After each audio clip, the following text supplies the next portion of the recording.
Sa pagkakataon ito, pag-usapan po natin ang mga bayarin ngayon pong tag-init, lalong-lalo na po yung mga babad na babad sa aircon at babad na babad sa electric pa, yung mga nagtataas ang bill po nila at syempre mga babayaran, mga pang-crudo, mga pang-gas, yan, ang dami natin bayarin. Bill nyo, yan, sige. Pagsapan po natin yan, sa kabilang linya po natin ang Meralco sa katauhan po ng kanilang Public Relations Head na si Binibining Claire Feliciano. Miss Claire, magandang umaga po. Welcome po muli sa DWIZ Aliw Channel 23, Drew Nasino po at John Ibanez. Good morning po, Ma'am Claire. Good morning, Sir Drew. Good morning, Sir John. At sa lahat po ng nakasubaybay sa atin ngayong umaga. Opo, maraming salamat po sa inyong pong pagpapaunlak sa amin pong himpilan. Ma'am, medyo na, actually hindi lang pala medyo, no? Naguguluhan po yung ating pong mga customer, yung ating mga Nagugulat. mga consumer na nagugulat po sa kanila pong bill. Ma'am, pakilinaw nga ho ito, ma'am. Ito pong mga itemized charges po, mga ipinapataw po ng Meralco sa monthly electricity bills. Kabilang po itong senior citizen, pati yung lifeline rate subsidies. Yan po ay tama ho ba? Aprobado lahat po yan ng mga regulators bago po ang implementasyon. Tama po ba, Miss Claire?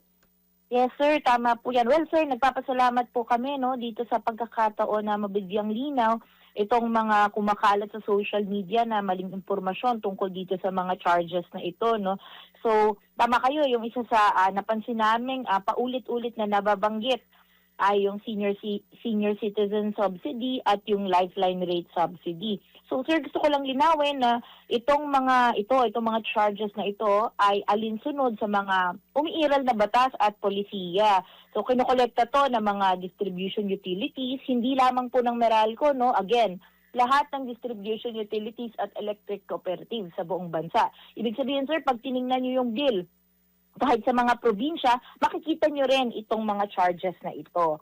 So, and yes, tama po kayo. I think the Energy Regulatory Commission then yesterday issued a statement clarifying na itong mga charges na ito ay merong underlying laws at mga regulations, enabling regulations, no, na kung bakit meron tayong mga ganitong mga charges. And for Meralco, distribution utilities like Meralco at maging ang mga electric cooperatives, these charges are just pass-through charges. No, parang kami lang yung nangongolekta. We are just tasked to do the collection. Tapos nire-remit lamang po natin ito sa mga doon sa mga relevant entities o kung sino yung mga nagpapatupad nitong mga programang ito. Claire, ngayon lamang ba to? Kasi parang ngayon lang siya nabibigyang pansin sa social media eh. Or matagal na itong mga ganitong klase ng singil na nagkataon lang na yung mga nagpapakita ng bill sa kanilang social media post, naglalakihan yung singil. Actually, sir, opo, sir, thank you for asking that. Actually, yes, matagal na po ang mga charges na ito, no? Again, meron pong mga batas na ipinatupad para dyan. Example, yung lifeline subsidy since 2003. Ipinapatupad na po yan, yung senior citizen subsidy since 2011. And yung mga renewable energy subsidy, yung FEET-all halimbawa, as early as 2015, pinapatupad yan. Yung green energy auction allowance since 2026, January 2026, and universal charge since 2003. And yun nga po, napansin namin na biglang naging matunog ang usapin tungkol dito. Pero matagal na po actually ipinapatupad yan. Again, hindi lang ng Meralco, kundi lahat ng mga electricity distributor sa bansa. Po. Miss Claire, isa pang pinagdedebatehan dito yung system loss. Alam kong matagal na to pero dapat ba talagang sa amin na nagbabayad at kumukonsumo ng tama, singilin itong mga system loss At na to na yung mga jumper to kung di ako nagkakamali. Hanggang ilang porsyento ang dapat yung singilin dyan sa system loss na yan? Actually, sir, itong system loss, I think we've explained this also several times in the past. Ganito po kasi structured ang ating electricity rate, no? And again, this is in accordance po sa ipinapatupad na batas. So yung system loss po yan, meron po yung two aspects. Yung isa ay yung technical losses. Ito yung naturally inherent nature ng kuryente na kapag ibinababa natin at the household levels, meron pong nawawalang kuryente, pero hindi and then meron din po tayong non-technical losses. Ito na yung sinasabi ninyo, no, na yung mga sa jumper, sa mga illegal service connections. Ngayon, sir, actually meron namang regulasyon 'yan. In fact, hindi naman po lahat ng losses na yan ay ipinapasa sa customers. This is a regulated rate. So kumbaga merong cap na ipinapatupad yung Energy Regulatory Commission para sa mga distribution utilities May and limit electric lang. cooperatives. Yes, kung up to what percent lang. And in fact, sa Meralco, sobrang baba lang po niyan. If I'm not mistaken, more than 10% yung cap for electric cooperatives. For Meralco, nasa 6% po yan. And kami consistently, ang system losses natin well within the cap. Because nga meron po tayong mga ipinapatupad na programa, nag-apprehend po tayo ng mga gumagamit ng jumper, and besides that, meron po tayong mga measures din na ginagawa. Halimbawa, ako mapapansin po ninyo yung mga metro ng Meralco. Itinataas na po natin yan, no, yung especially dun sa mga areas kung saan prone itong mga nakawan, no? So, itinataas po natin yan, ine-elevate natin para hindi na po maabot nitong mga nagtatamper talaga ng mga electric meter. So, again, kami rin from our end, aktibo ang ating mga kampanya para i-address naman ito because of course, kami rin naman po sa Meralco, we don't want na magbayad. Kami rin, mga consumer din po kami, no? Itong mga to ay ayaw din naman natin na mamayagpag itong mga nagnanakaw ng kuryente tapos tayong mga paying customers yung nagbabayad. So again, tuloy-tuloy po yung mga ginagawa nating activities para i-address itong system losses. Ma'am Claire, ang Meralco po ba nagbabayad din kayo ng kuryente? Yes sir, lahat po tayo sa buong Pilipinas nagbabayad po tayo ng kuryente. Pinapatawan din kayo ng mga ganitong klase ng mga dapat bayaran sa inyong monthly billing? Yes, sir. Yung nakikita ninyo sa bill, actually, sir, gusto ko lang i-emphasize, no? Actually, kaya nga po naka-breakdown, no? Kasi merong mga accusations, merong mga nagsasabi na merong mga hidden charges. Actually, sobrang detailed na po niyan. As in, item by item, yung isang item na yan, merong pinatutunguhan yan. So, sobrang itemized na po yan, sobrang detailed na po yan. In fact, yung bill sa Meralco, pag tiningnan mo, makikita mo sa harap yung binabayaran mo, makikita mo yung konsumo mo, at hindi lang yung konsumo mo ngayong buwan na ito.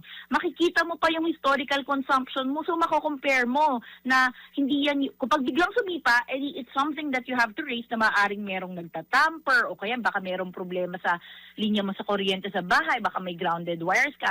Pero actually, makikita mo dyan na kung nasa same level lang, ibig sabihin, tama yan. Kaya nga po natin nilagay yung historical consumption. Alright. And then, again, ito yung nakikita natin na post sa social media, yung breakdown of charges na nasa harap mismo ng bill. Makikita mo dyan yung meron dyan generation, transmission, distribution, pati yung mga itemized ng lifeline, ng mga subsidies. Makikita po ninyo dyan. And when you take a look at the back page of the bill, mas specific pa po yan. Kung specific na yung nasa harap, mas specific pa po yung sa likod ng bill kasi nakalagay doon yung computation mismo per kilowatt hour, magkano ba yung rate nito per kilowatt hour, at magkano ito sa iyong kabuuang bill. So, I think in terms of the bill, sobrang transparent na po niyan. Lahat po ng item niyan, sobrang linaw. Pati kung alin yung merong mga taxes dyan, sobrang linaw na po niyan. I think, syempre nadadala tayo minsan ng emosyon pag nakikita natin. And I think isa sa nakita natin kasi may mga tumaas ang bill ngayong nakakahit buwan naman po ng talaga ng April. ulo, Ma'am Claire. Kung halimbawa, 500 hanggang 1,000 mahigit ang itataas ng konsumo mo. Hindi namin maiwasan na gumamit ng diba? aircon o Tama, sa sir. panahong ito. Actually, nauunawaan naman po namin yan, kami po sa Meralco, no? Kaya kami po, kahit paulit-ulit, no, hindi po kami nagsasawang ipaliwanag itong mga ganito. Itong pagpapaliwanag kung ano ba kung saan ba napupunta itong ating binabayaran. And syempre, isa po sa factor, no, sir, banggitin ko na rin, tag-init na po, panahon na po ng tag-init, and historically talaga, kapag ganitong panahon ay sumisipa yung konsumo. And isa po sa naririnig natin usually na reklamo, hindi naman kami nagdagdag ng appliances or hindi naman po kami nagtaas o same pa rin yung consumption level namin. Bakit mas mataas yung nagiging bayarin natin sa bill, no? Actually, sir, kapag ganitong tag-init, much as we want to control, tumataas talaga ang konsumo. And even our appliances, for instance, sir, yung aircon, kahit same level po, yung paggamit mo sa aircon, mas malaki yung energy na nakukonsumo niya kapag summer dahil po factor po yung init po ng panahon, no? So talagang kumbaga in simpler terms, yung aircon natin kapag ganitong mainit ang panahon, nagdo-double time po yung makina niyan para mapalamig halimbawa ang isang kwarto. So kapag ganyan, ibig sabihin mas maraming energy na nakokonsumo ang ating mga Ma'am appliances. Claire, pasensya na kung ma-interrupt kita kasi kayo rin ang nagsabi na itinataas yung mga metro at saka yung mga kawad. So paano po nababasa yan para masabi nating tama ang paniningil ninyo? Yes, sir. Meron po tayo, kaya nating basahin yan, no? Meron po tayong mga cameras na ginagamit, na pipicture po yan. We have proof po, no? Na kung ano yung actual meter reading. And bukod dyan, meron din po tayo, kung makikita nyo, meron po tayong mga basket track, no? Yung kinakailangan. Kasama din po yan, lahat po ng mga gamit natin para ma-assure na Sa accurate dinami-dami ang mga po ng readings metro ng na yun, ating mga- nababasa yan? Ng tama? Yes, sir. Sure po yan. Yes, sir. Kaya po merong schedule. Hindi po yan isang araw lang lahat binabasa ang metro. Hindi po. Nakalagay din po sa inyong bill kung kailan yung meter reading po ninyo. Pwede nyo pong nakalagay din specifically kung ano yung target meter reading date. And usually, ano lang po yan, regular yan, monthly. Pwede nyo rin pong bantayan, no? And kung meron pong mga reports na hindi daw po nabasa ang metro, na inilalapit sa amin, or hindi po nila nakita na binasa ang metro and they want to check, ina-address naman po namin yan. No? Lumapit lang po kayo sa amin. Yung mga reklamong ganito ay hindi naman po namin to ipinagpapasawalang bahala. Ina-address po natin lahat ng concern ng ating mga customers. Kung mayroong mga request na paulit po ng meter reading kasi we don't think tama ito, ina-address din po namin iyan.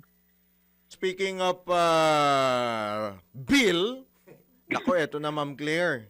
Magkano ba itataas ng bill namin ni John Ibanez? Opo, sir, no? So, yung itong April, ngayong buwan ng April, nag-anunsyo na po tayo earlier this month about an increase of around 53 centavos per kilowatt hour. So, ito na po yung nakikita ng customers nila sa bills na natatanggap nila ngayong buwan ng Abril.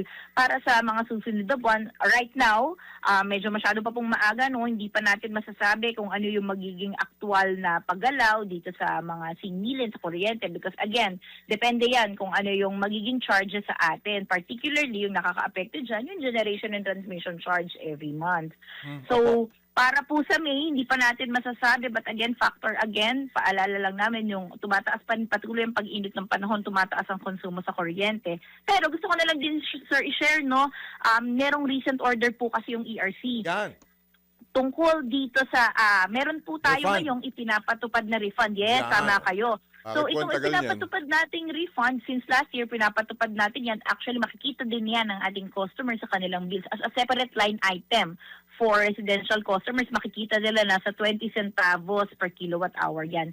Ngayon, yung order po ng ERC ay to fast track o paikliin pa yung refund period. So ibig sabihin, ang goal po niyan ay to make the refund bigger para mas malaki yung magiging pakinabang ng mga customers beginning May. So, starting next billing month po, our residential customers na nakikita po nila yung 27 centavos per kilowatt hour na refund, madadagdagan po yan ng 23 centavos per kilowatt hour. Claire. So, itong refund na to, yes sir, Ma'am go ahead. Claire, ibig sabihin po ng refund, may nagpahayag lang dito na mali ang naging singil ninyo previously. May nasobrahan? Okay sir, yung refund po, ito po ay not dahil mali ang singil o dahil nag-overcharge deliberately ang Meralco. Medyo komplikado lang yung proseso ng sa rates, no? Pero kasi sir, ang nangyari over the past 10 years, more than 10 years actually, hindi nagkakaroon ng rate increase ang Meralco. So, dahil dito, hindi yung kumbaga, we had to undergo review of our current rates and syempre tumataas yung number of customers natin di ba? So, dumadami yung mga sinisingil natin na customers. So, over time, we have to review that yung actual na sales ng Meralco versus yung actual na na-aprobahang rate, again, years ago pa. So we have to bash them and ito po yung naging result. Ito po ay hindi deliberate na ginagawa ng Meralco. Actually, dapat meron po tayong regular review process ng ating rates. And again, over the past 10 years, wala tayong naging review process. So, ang ginagawa natin, nagkakaroon tayo ng ganitong measures to correct para ma-reflect kung ano lang ba yung pwede nating sigilin sa customers. Again, this is not deliberate. Opo. Pero Ma'am Claire, kung magkakaroon ng refund tapos meron tayong mga ganitong Pagtaas. increase, Mararamdaman ba namin yan? ang tanong Di ni ba Juan de la pwedeng, Cruz, Okay. Mararamdaman ba yan? Kasi merong refund tapos may rate Babawi rin sa rate Babawi increase, Yes, di ba? tama kayo. Oo. Sir, ang magiging impact po niyan, usually, I think even the Energy Regulatory Commission has been talking about this. Itong refund na to was meant to mitigate or cushion any impact ng possible increases. We don't expect this na matabunan yung pangkalahatang posibleng dagdag singil because alam niyo naman po yung external factors right now that we couldn't control ay yung nangyayaring tension sa Middle East na nagdadrive ng presyo sa pandaigdigang merkado, particularly sa mga fuel prices, no? So, ang intention is to help mitigate kahit papano yung magiging increase sa electricity rates. Di ba pwedeng one time, big time yan, Miss Claire? Ito po yung equitable way kasi ayaw din naman po natin. Halimbawa sir, kasi one time big time natin yan. Example lang to for illustrative purposes. Kung halimbawang merong refund na 1 peso, tapos the next month biglang nawalan ng refund na 1 peso, disisipa naman po the following month, magugulat din yung customer o bakit biglang tumaas dahil nawala yung refund. So we don't want, I think even the Energy Regulatory Commission recognizes this, kaya dapat ganito yung ginagawa nating implementation para kahit paano meron po tayo mga offsetting factors no sa ating electricity bills. Right. Miss Claire, with your indulgence, marami lang po nagtatanong. May hotline po ba direkta kay Manong Joe? Actually, sir, no, we have, for Sir Joe, we have our social media pages. Bukod sa official pages ng Meralco sa Facebook at saka sa Twitter, meron din pong official page si Sir Joe sa Manong Joe, na Manong Joe, no. They can follow that. We share the relevant information there. Pero in terms of customer concerns, of course, you can course it through our official social media channels kasi sila din po yung mag-a-address nitong mga customer concerns na ito. Pwede rin naman pong mag-message sa aming mga text hotlines. Meron din po kaming na Meralco app kung saan pwedeng mag-report ng mga concerns, and meron pa rin po kaming mga 24/7 hotline na 16211. And meron po tayong mga customer that will still prefer to go to our business centers. Visit lang po kayo sa aming pinakamalapit na business center. Po, marami kasing nakakamiss na sa boses ni Manong Joe. Tsaka yung Dear Joe.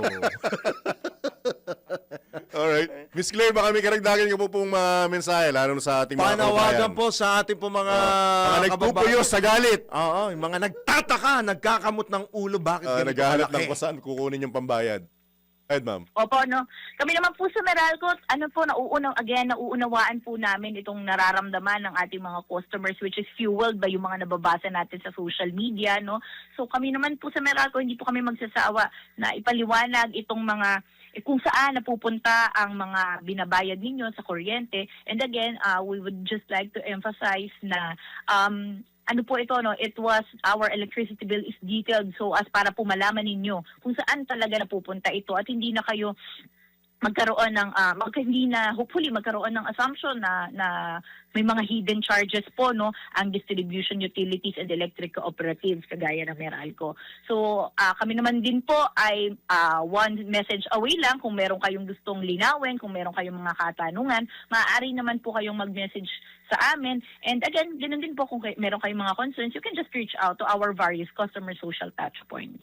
Alright. Very well said. Thank you so much, Miss Claire, ha? At kami po yung umaasa sa mga susunod na pagkakataon, muli ka naming mahihinga ng paliwanag. Salamat Thank you so po. much po, ma'am. Clear na Of clear course, with sir, Miss maraming Claire. salamat, po. Sir Drew, Sir John, at sa opportunity again na ito at magandang umaga po. Salamat po. Pakikamusta mo kami kay Sir Joe. Will do, sir. Maraming salamat po. Salamat. Si Miss Claire Feliciano. Tama kayong binabanggit mo. Claire ang kanyang paliwanag. Clear na clear.